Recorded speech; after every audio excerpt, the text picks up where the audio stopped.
Boy, am I glad this album wasn't delayed like all the others right now. Hey there, welcome back to True North Reviews. My name is Ryan, and today we are discussing Moby and his new record, All Visible Objects. This is the latest full-length project from the American musician, songwriter, producer, and animal rights activist Richard Melville Hall. Electronic music is this man's lane, usually danceable, can also be ambient and rock-inspired at times too. AllMusic considers Moby as one of the most important dance music figures from the early 90s, helping to bridge the gap between mainstream audiences in the UK and the US. And that's for good reason. He's got a few critically acclaimed records to his name, including the 1995 release, Everything Is Wrong, and the 1999 release, Play. I personally was introduced to Moby through XXX, a Vin Diesel film that I've brought up maybe one other time on this channel before. It doesn't really matter. What does matter though is that one of the deep cuts on that soundtrack included a Moby song called Landing. I thought it was good when I first heard it, still hear it from time to time, but that's also from the early 2000s, so it's been like a decade plus since I've been truly invested in Moby's music. That being said, I was taken aback in 2018 with the most recent Moby album I personally heard,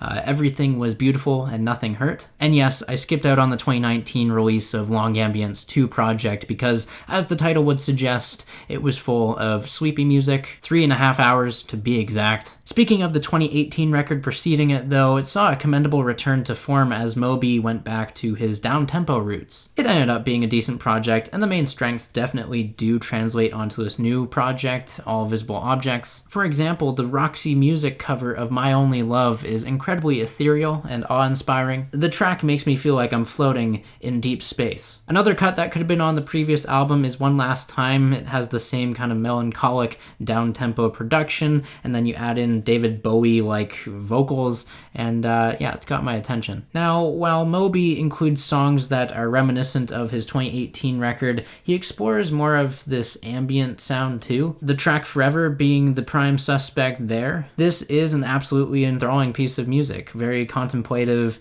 It has adequate amounts of processing on the vocals to match the exquisite vibe as well. To enhance the track's enjoyment, the texture and dynamics are constantly altering and sliding like it's a well-oiled machine. Switching up from the ambience, this record takes on a dance vibe as well, with the lead single, Power Is Taken. This came out back in January, and it had my jaw dropping upon first listen. It's meant to be this dramatic dance anthem for the oppressed. I don't think I've heard a Moby track like this that goes so hard in years. The electric energy is unmatched. It's one of my favorite songs on here, along with really not too much else. All Visible Objects, yeah, it's kind of a mixed bag. We get some okay tracks on here with good ideas going for them. For example, a track like Refuge, again, has me feeling like I'm floating out in deep space. Maybe this track is meant to play as like the first song for an alien to hear in contact with humans. However, the spoken word passage on here is so repetitive, and the vocal mixing is so upfront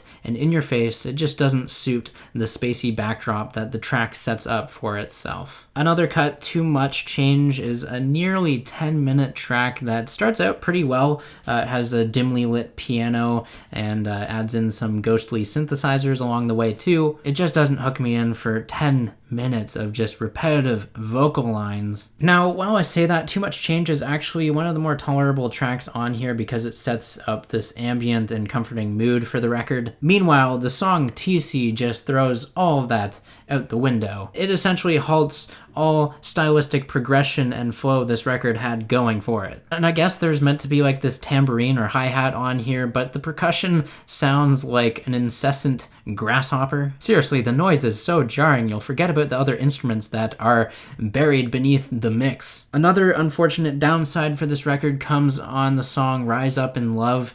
Every time I listen to this, it just makes me think of a sample or an interpolated tune that was famous in the past, but here it just sounds rehashed with not much captivity or flavor. Just the way Apollo Jane says "one of these days," it sounds way too familiar and sadly not memorable. And look, Apollo Jane is a fine vocalist for this record. She's technically skilled and talented with everything she contributes. It's just that the performances, the melodies, elements like like that are not matched by the spacey production. If it's not that bothering me, then it's the spoken word portion of this record that really turns me off. Sometimes the phrasing and delivery of those political lyrics come off a little self-righteous, and it ends up distracting from the lush and gorgeous backdrops on some of these songs. Nothing terrible, I will add that, but just this sense of boredom kicks in as I actively listen to every song on here, especially the ones that don't have much in terms of melodic shape or texture. My recommendation is that you passively listen to this record, if at all. This is definitely one of those low-key,